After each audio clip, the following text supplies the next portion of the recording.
Hey guys, it's Mr. Win, and what we're going to talk about today is another method to solve for a system of equations, right? So we're going to solve a system of equations by a method called substitution. So our essential question is just simply going to be, how do I solve systems of equations by substitution? So we learned how to graph, right? When we graph them, find the points they meet. That's your solution. But what we're gonna do today is we're gonna do a method called substitution. Now, a system again is two or more equations, right? So what we're gonna end up doing, think of that word substitution. Like say if we're grabbing a sub, like if I'm out and there is a substitute, right? He's replacing me if I'm sick, whatnot. Right, so we're gonna be replacing one of the equations into the other and being able to solve, right? So think of like replacing, substituting, right? So first off, what you want to do is you want to choose one of your equations, step one, choose one of the equations and solve it for one of the variables. So let's just choose the first equation. Yeah, it really doesn't matter, but let's just choose the first one. So if I choose that first equation, 3x plus y equals -3, let's solve for one of the variables. And keep it simple, let's just solve for y. Notice how y is kind of alone already, and we're kind of used to solving for y, right? It gets it in a slope-intercept form. So let's just solve for y. That means all I need to do is cancel the 3x.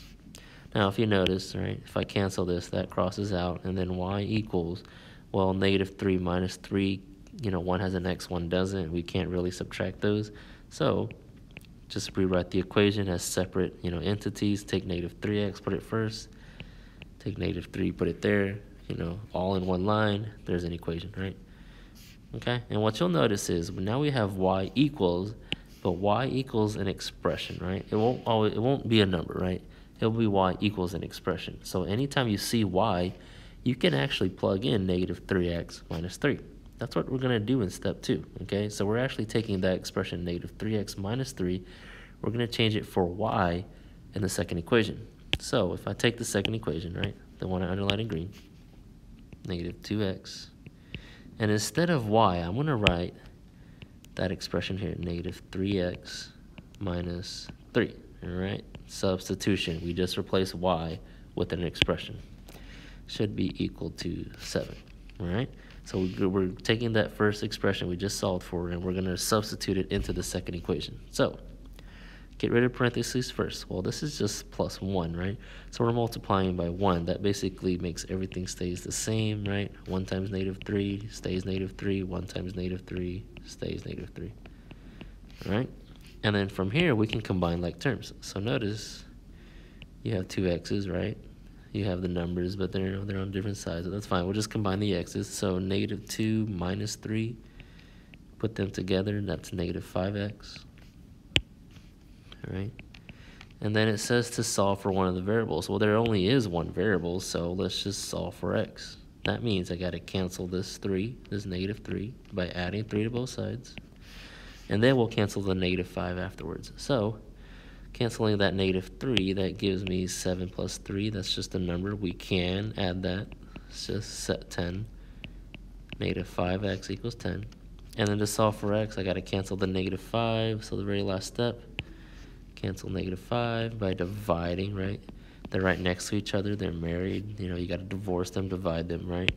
So this cancels now. X equals 10 divided by -5, -2. Already, I have one of my answers. Remember, your solutions to systems are an ordered pair, so you'll have an x and a y, right? So I've got x, and that's good. Now that I know what x is, I'm going to take that x, that -2, I'm going to change it to the x, substitute it again to one of the equations. Now, I could choose the first, second, whatever, right? But an easy one to do, take this expression you just solved here, right?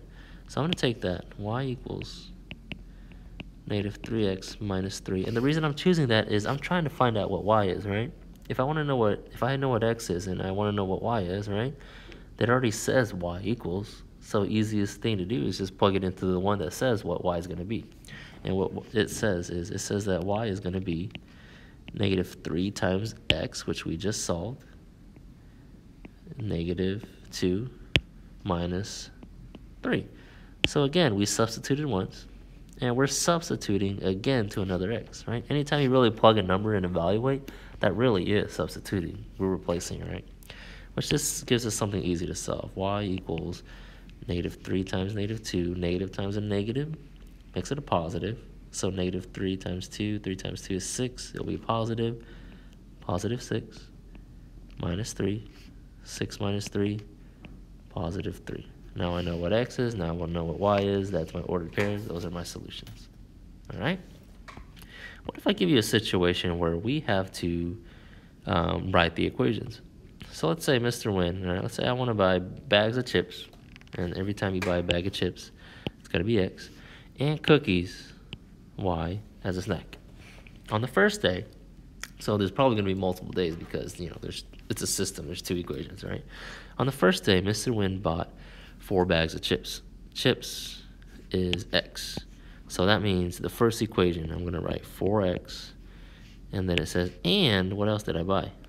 2 cookies, so I know that's going to be, and I'm going to add them, and it's going to be 2 cookies, so 2y, because remember cookies are y, for $10. That means equals 10, right?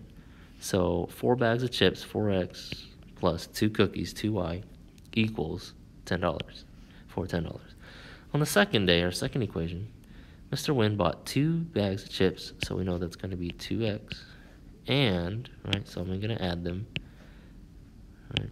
So I bought 2 bags of chips and 3 cookies, so that means 3y, for $7. So 4, 7 equals 7, right? And let's just solve this by, you know, I wrote the equation. Let's solve this by substitution, all right? So let's just take the first equation and solve for one of the variables. So what I want to solve for here is I want to solve for y, okay? So that means I got to cancel out the 4x and the 2y, all right? First thing you want to do, right, leave the 2, you know, it's right next to the y. That's the hardest to get rid of. So let's take away the 4x first. And if you notice, right, that cancels. You're left with 2y equals, well, you can't subtract 10 and the -4 because that -4 has an x on it. So just rewrite them, -4x first, and then that's a positive 10. Rewrite them in one single line as -4x plus 10. All right, y is not alone yet, so I got to divide, got to cancel this 2. It's 2 times y. The opposite would be divide. So 2, right? I'm getting rid of that couple, right? They're married, divorced, divide them, right? So divide that by 2. That means I got to divide each and everything on the other side by 2. So that cancels. Now I'm left with y equals the expression -4 divided by 2, -2x, and 10 divided by 2, 5. All right? Now that you solved for it, I want to take that expression, I want to take this, and I'm going to substitute it for y and the other problem, right? So I'm going to substitute it right there. So I'll be left with 2x plus 3, and instead of y, I will write what I just solved for, -2x plus 5. Put that equal to 7, and go ahead and solve. All right, so parentheses first. 3 times -2. Well, 2x stays the same. 3 times -2 would be -6, right? Not positive, -6x. And then 3 times 5, positive 15, equals 7. All right? The parts of solving, right? Got rid of the parentheses. Now simplify it down. So combine like terms. I have 2 x's here. Put those together. What's 2 minus 6? -4x. All right.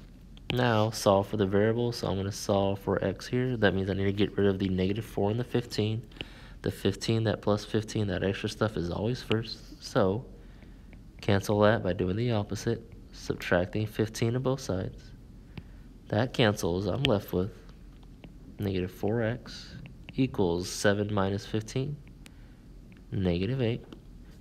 And to get the x alone, I'm going to divide, right, that married couple at the end, divide by -4. And if I divide both sides by -4, that leaves me with x equals -8 divided by -4, positive, right? Negative divided by negative makes it positive. X equals +2. So every bag of chips costs $2. right? Now, cookies, right? So now that I took in that, right, I've settled what x is. I'm going to take that. I'm going to go back and substitute it back into this other equation. All right, we're doing substitution. You kind of substitute twice. So now that I know what x is, let's substitute it in for the expression we just solved on the first problem. So y equals -2, and instead of x, I would write the 2 that I just solved for plus 5. Multiply out the parentheses. -2 times 2 is -4. Add 5 to that. -4 plus 5 gives me 1. So each cookie would cost $1. So now that I know what x is and know what y is, I know that chips is going to be $2. And I know that cookies is going to be $1. All right, and that's it.